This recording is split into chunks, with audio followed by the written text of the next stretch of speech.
Lok Sabha മണ്ഡലങ്ങളിലൂടെ doctor അരുൺകുമാറിനൊപ്പം റിപ്പോർട്ടറിന്റെ അശ്വമേധം പര്യടനം തുടരുകയാണ്. അശ്വമേധം തൃശൂർ മണ്ഡലത്തിലെ വോട്ടർമാർക്കൊപ്പമാണ്. അശ്വമേധ കാഴ്ചകൾ കാണാം തൃശൂരിൽ നിന്നും. ചൂടേറിയിരിക്കുന്നു, മീനച്ചൂടാണ്. പ്രത്യേകിച്ച് തൃശ്ശൂരിലെത്തുമ്പോൾ മത്സരത്തിന്റെ ചൂടും കൂടും. കെ മുരളീധരന്റെ വരവോടുകൂടി സുനിൽകുമാറും സുരേഷ് ഗോപിയും അടങ്ങുന്ന അതിശക്തന്മാർ ഈ തെരഞ്ഞെടുപ്പിൽ ഏറ്റുമുട്ടുന്ന മണ്ഡലത്തിലാണ് നമ്മളിപ്പോൾ നിൽക്കുന്നത്. കെ മുരളീധരന്റെ വീട്ടിന് മുന്നിലാണ് നിൽക്കുന്നത്.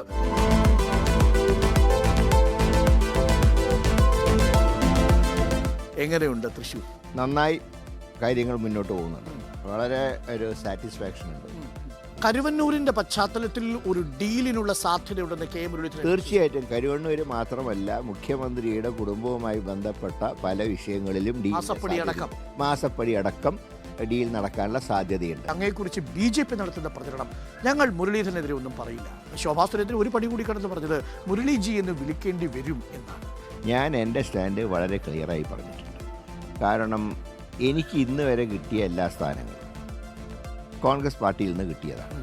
അങ്ങനെയൊക്കെയുള്ളൊരു സാഹചര്യത്തിൽ ഇന്ന് പാർട്ടി വിട്ടു പോകേണ്ട യാതൊരു സാഹചര്യവും ഇന്ന് എന്നുള്ളതിന് ഒരു എംഫസിസ് ഇന്നും നാളെയും ആവശ്യമില്ല. കാരണം ഇനി നാളെ ഒന്നും കിട്ടിയില്ലെങ്കിൽ പോലും ഞാൻ ആഗ്രഹിക്കുന്നത്, അങ്ങനെ വന്നാൽ പാർട്ടിയിൽ നിന്നും ഒരു അവഗണന ലഭിക്കുകയാണെങ്കിൽ ഞാൻ ആഗ്രഹിക്കുന്ന ഒരു പൊളിറ്റിക്കൽ റിട്ടയർമെന്റാണ് ഞാൻ. കരുവന്നൂർ വിഷയം എന്ന് പറഞ്ഞിട്ട് ഈ കേരളത്തിന്റെ ഇന്ത്യയിൽ നടക്കുന്ന ലോക്സഭാ ഇലക്ഷന്റെ ഒരു മണ്ഡലത്തിൽ വന്ന് അവിടുത്തെ ഒരു പ്രത്യേക പ്രശ്നം മാത്രം ഏറ്റെടുത്തുകൊണ്ട് മുന്നോട്ട് പോകുന്നതിന്റെ കാരണം എന്താണെന്ന് വെച്ചാൽ മറ്റ് രാഷ്ട്രീയ കാര്യങ്ങളെ പറ്റി സംസാരിക്കാൻ അവർക്ക് ബുദ്ധിമുട്ടുള്ളത് കൊണ്ടാണ്.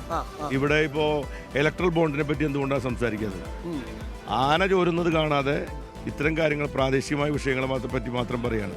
ഈ മത്സരം നടക്കുന്നത് ഇപ്പോഴും LDF-ഉം UDF-ഉം തമ്മിലാണ്. താങ്കളുടെ അടുത്ത് ഞാൻ ആദ്യം ചോദിക്കുമ്പോഴും താങ്കൾ പറഞ്ഞത് LDF-ഉം UDF-ഉം തമ്മിലാണ്. നാലാം ഘട്ടം പ്രചരണമാകുമ്പോഴും മത്സരം സംശയമില്ലാത്ത കാര്യമാണ്. LDF-ഉം UDF-ഉം തമ്മിൽ തന്നെയാണ് മത്സരം.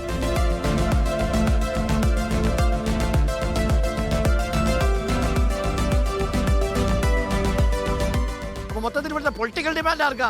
പൊളിറ്റിക്കലും മുരളീധരൻ. നോൺ വെജ് സംഭാരം നിങ്ങൾ കേട്ടിട്ടുണ്ടോ ചേട്ടാ? ഈ നോൺ വെജ് സംഭാരം എന്താ? മീൻ മിക്സ് ആക്കി എടുക്കുന്നതാ. മീൻ മിക്സ് ആക്കി എടുക്കുന്ന സംഭാരം. ഇത് ശരിക്കും നോൺ വെജ് ജ്യൂസ് ആണ്. നമ്മൾ പ്രതീക്ഷിച്ച കുഴപ്പമില്ലെന്ന് മാത്രമല്ല രുചികരവുമാണ്. ഇതൊരു നോൺ വെജ് സംഭാരമാണ്.